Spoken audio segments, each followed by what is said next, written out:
Hello everyone, welcome back to my channel. मैं हूँ राधिका और आज मैं आपके लिए लेके आई हूँ एक ऐसे ट्रेलर का रिव्यू जो तड़कते और भड़कते फीलिंग के साथ में आपका पेट्रियटिज्म का जज्बा कुछ इस तरीके से जगा देगा कि दिल से लेके दिमाग के ऊपर तक ये चीज़ पहुँच जाएगी।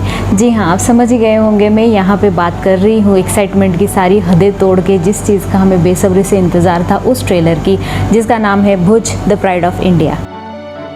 इस शिप के कैप्टन दिखते हैं अजय देवगन, जो कि मुख्य भूमिका में इसमें नज़र आएंगे। मुझे ऐसा लगता है कि यार ये बंदा है ना, हर एक रोल के लिए अपना 100 नहीं 200% देता है। 50% एक्टिंग तो इनकी चलो आंखों से ही मार देती है ऑडियंस को, लेकिन इसके साथ साथ मुझे ऐसा लगता है कि ये ना इस तरीके से ऑडियंस को एक टाइप का मैसेज दे देते हैं कि बॉस, ये जो रोल है ना ये मेरे लिए था और मुझसे अच्छा है ना इसको और कोई निभा नहीं सकता है। अपार्ट फ्रॉम दैट मुझे ये लगता है कि इस अमेजिंग एक्टर ने जिस तरीके से तानाजी में मराठी वॉरियर्स का जो बेंचमार्क यहाँ से यहाँ पे सेट किया हुआ था, वही सेम बेंचमार्क या उससे भी हाई ये इस मूवी में सेट करने वाले हैं। अब बात करते हैं दूसरे स्टारकास्ट की। सोने पे सुहागा, संजय दत्त और एक लेजेंड अजय देवगन के साथ में। क्या ही पेयर है यार, वंडरफुल, मज़ा आ जाएगा। और इसी के साथ साथ में दिखेंगे शरद केड़कर। यार ये बंदा कुछ ऐसा है ना कि इसका मतलब इस तरीके से इसकी एक्टिंग है या इस तरीके से इन्होंने लोगों का दिल जीता हुआ है ना कि बहुत बार मेरे साथ तो पर्सनली ऐसा होता है कि इनके जो भी जहाँ भी सीरीज़ में या मूवीज़ में नाम आ जाता है, मैं तो बहुत बार रिव्यूज़ नहीं देखती हूँ, मैं सीधा देख ही लेती हूँ, क्योंकि इतना तो भरोसा होता है कि नहीं अगर ये पर्सन इसमें है तो कुछ ना कुछ अच्छा ही होगा, स्क्रिप्ट कुछ ना कुछ अलग हटके या बहुत ही ज़बरदस्त हो सकती है और ये पर्सन उसमें है। तो हाँ जी, शरद केड़कर को हमें देखने मिलेगा। अब आते हीरोइन लोगों की बात करते हैं। इसमें हमें दिखेगी सोनाक्षी सिन्हा, परिणीति चोपड़ा अच्छी दिख रही है, ठीक ठाक एक्टिंग भी करी हुई है। और हमारी साकी साकी गर्ल दिखेगी जो है नोरा फतेही, देखने में मज़ा आएगा। थोड़े बहुत हिंदी डायलॉग्स है, उन्होंने कोशिश करी हुई है, लोगों का उन्होंने इस तरीके से दिल जीता हुआ है, बहुत सारी पब्लिक उन्हें पसंद करती है, तो डेफिनेटली उनके लिए ये चीज़ बहुत बेनिफिशियल होने वाली है। अब फ़ौज है और फ़ौज में सरदार नहीं है, ऐसा तो हो ही नहीं सकता है, और वो फ़ौज फिर फ़ौज ही किस काम की। तो इसी कैरेक्टर को तड़का लगाएंगे एमी विर्क। यार देखने में इन्हें मज़ा तो बहुत आता है, पर पाजी मुझे आपको एक चीज़ पूछनी है कि आप ये ना म्यूज़िक की गलियाँ छोड़ के धीमे धीमे कहाँ इन एक्टिंग की गलियों में घुस रहे हो। बट एनीवेज मज़ा आएगा और बहुत ही इंटरेस्टिंग है आपका भी कैरेक्टर इसमें। मैं ज़्यादा इसके ऊपर कुछ बोलना नहीं चाहूँगी। ट्रेलर में जितना भी दिखता है मुझे लगता है कि बहुत ही अच्छे से आपने आपका किरदार निभाने की कोशिश करी हुई है।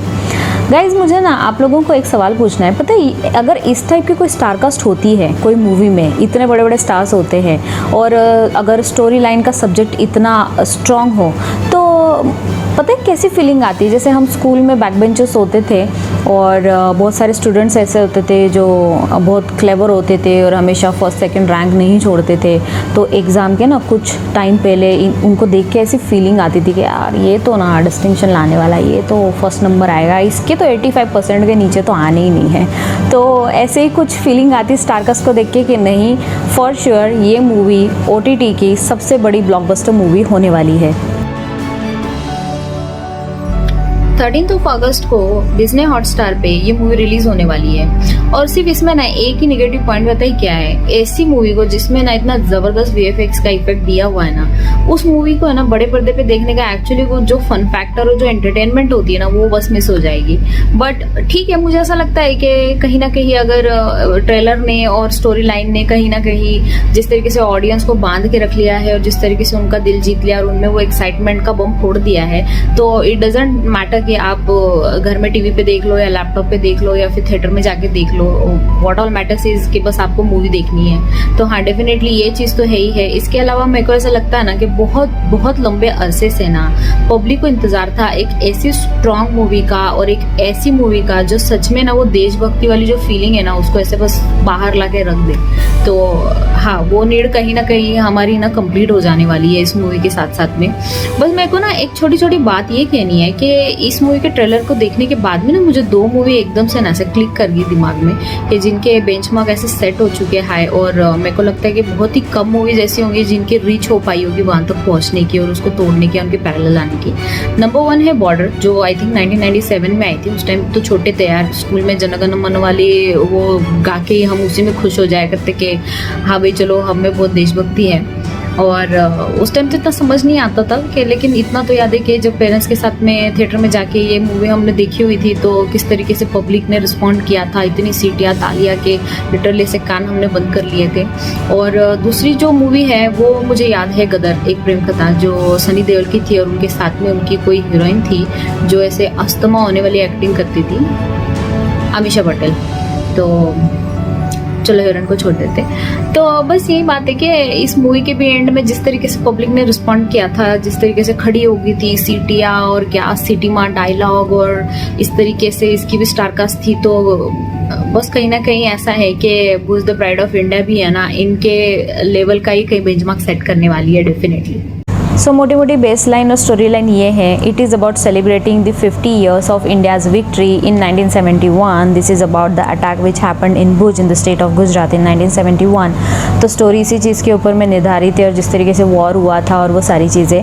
तो देखो गाइस क्या है ना, मैं बहुत ज़्यादा ऐसे वाद विवादग्रस्त वाली चीज़ों में है ना, मुझे कोई इंटरेस्ट नहीं है और मैं पढ़ना भी नहीं चाहती हूँ, और मुझे अच्छा लगता है कि मैं इन चीज़ों से ना थोड़ा सा दो हाथ दूर ही रहूँ। बट हाँ, ये बात भी उतनी सच है कि मैं जो अपना पॉइंट ऑफ व्यू होता है या जिस तरीके से मैं सोचती हूँ, तो मैं बस उन चीज़ों को फॉर्मली स्ट्रांगली बस सामने रखने की कोशिश करती हूँ।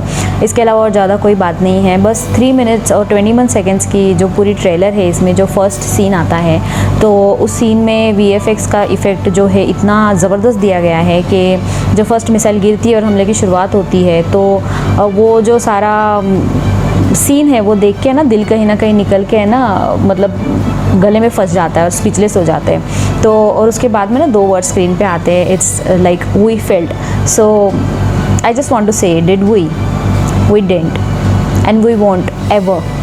बस मुझे जवाब में यही चीज़ कहनी है और इससे ज़्यादा मैं कुछ नहीं कहना चाहती हूँ। और यही है कि शांति और अमन बनाए रखे सारी कंट्रीज़ में, और हमारे रिश्ते सब देशों के साथ, सब मुल्कों के साथ अच्छे रहे, बस यही तहे दिल से तमन्ना है।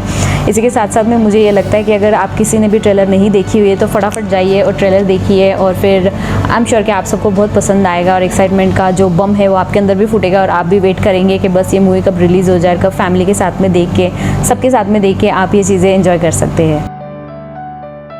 इन द एंड इस ट्रेलर को मैं देना चाहूँगी 5 out of 5 स्टार्स, बिकॉज 0.5 काटने की भी यार मेरी कहीं ना कहीं शक की गुंजाइश भी नहीं थी। तो प्लीज़ आप भी अगर देखेंगे तो आपको भी यही फीलिंग आएगी। तो चलो मैं जल्दी आपको मिलूंगी एक नए वीडियो के साथ में, एक नए रिव्यू के साथ में। अगर आपको ये वीडियो अच्छी लगी है तो please hit the like button. अगर अब तक भी किसी ने मेरे चैनल को सब्सक्राइब नहीं किया है, so it's a request, please go and do subscribe to my YouTube channel, hit the bell icon for the new updates. अगर इंस्टा पे आप मुझे फॉलो करना चाहते हैं तो डिस्क्रिप्शन बॉक्स में मैंने मेरी इंस्टा ID मेंशन करी हुई है। Please show your love and towards my Instagram and towards my YouTube channel. और कुछ भी कंप्लेंट या कुछ भी आपको सजेशन देना है, I am happy to take it. तो प्लीज़ आप कमेंट सेक्शन में भी कमेंट करके बता सकते हैं। Till then bye bye, take care and जय हिंद।